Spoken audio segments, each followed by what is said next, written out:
Hello everyone, welcome to my channel. நம்ம எப்போவுமே ஒரு வார்த்தையை இங்கிலீஷில் நம்ம கற்றுக்கும் போது நம்ம ஒரு தடவை அந்த வார்த்தையும் அதோட அர்த்தமும் மட்டும் கற்றுக்கிட்டோன்னா அது உடனே மறந்து போயிடும். ஸோ நம்ம அந்த வார்த்தையை வச்சு 2-3 எக்ஸாம்பிள் சென்டென்ஸ் நம்ம மேக் பண்ணி பார்த்தா தான் அது மறக்காது. ஸோ அதுக்காக நாங்கள் என்ன பண்ணியிருக்கேன்னா ஒரு ஒக்காபுலரி வேர்டு அதுக்கு 5 எக்ஸாம்பிள் சென்டென்ஸோடு சொல்லி தருவேன். திருப்பி நீங்கள் இன்னும் எக்ஸாம்பிள் சென்டென்ஸ் அதை வச்சு அந்த வேர்டை வச்சு ஃபார்ம் பண்ணி கற்றுக்கோங்க. ஃபர்ஸ்ட் நம்ம பார்க்க போகிற ஒக்காபுலரி வேர்டு என்னென்னா கம்பிட்டன்ஸ். கம்பிட்டன்ஸ் அப்படின்னா திறன் அல்லது திறமை அப்படின்னு அர்த்தம். அதோட synonyms capability, ability and proficiency. இது எல்லாமே திறன் அல்லது திறமைங்கிற அர்த்தத்தை தான் குறிக்கும். அதுக்கப்புறமா ஆண்டனிம்ஸ்.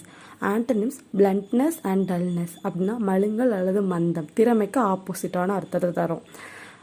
சரி, எக்ஸாம்பிள் சென்டென்ஸ் பார்க்கலாம். First example sentence, my computers in work has made me reach great height. My competence in work has made me reach great height. வேலையில் எனது திறமை என்னை பெரிய உயரத்தை எட்டியுள்ளது. அதாவது வேலையில் அவனுக்கு இருந்த திறமையால் அவன் பெரிய உயரத்தை ரீச் பண்ணான் அப்படின்னு அர்த்தம். அடுத்தது, she knows a high level of technical competence. she knows a high level of technical competence.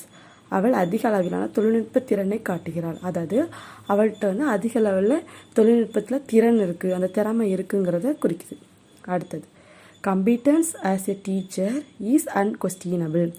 competence as a teacher is unquestionable.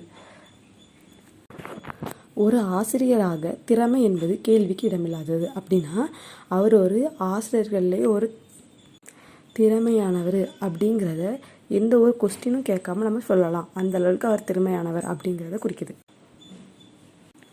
அடுத்த example, we know her competence in solving problem. அடுத்த example, we knew her competence in solving problems.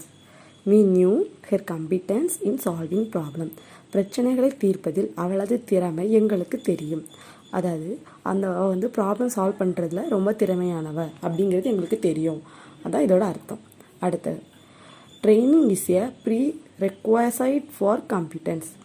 Training is a prerequisite for competence. பயிற்சி என்பது திறமைக்கு ஒரு முன் நிபந்தனை. அதாவது நம்ம நிறையா ட்ரைனிங் எடுத்தோன்னா ஒரு பெட்டர் திறமைசாலியாக இருப்போம். ஸோ அதுதான் இதோட அர்த்தம். இந்த மாதிரியே கம்பிட்டன்ஸ் வேர்டு வச்சு நிறைய எக்ஸாம்பிள் சென்டென்ஸ் நீங்கள் ஃப்ரேம் பண்ணி அதை கமெண்ட் பாக்ஸில் போடுங்க. அதை பார்த்து மற்றவங்களும் நிறைய சென்டென்ஸ் லேர்ன் பண்ணுவாங்க. Thank you so much. என் சேனல் பிடிச்சிருந்தா சப்ஸ்கிரைப் பண்ணி சப்போர்ட் பண்ணுங்கள். தேங்க்யூ.